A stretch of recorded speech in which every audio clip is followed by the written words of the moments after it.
This quick video is about how to share Instagram profile link using iPhone. Okay, let's see that. First open Instagram. Then touch your profile icon. Then tap these three lines and open this QR code.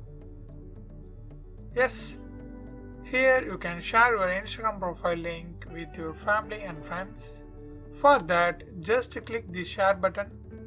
Then you can directly share your link with social medias.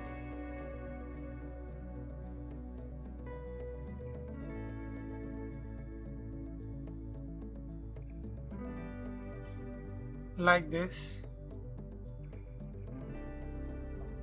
Or you can directly copy this link and paste it wherever you want.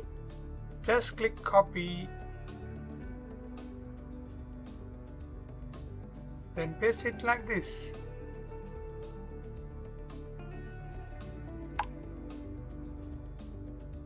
That's it.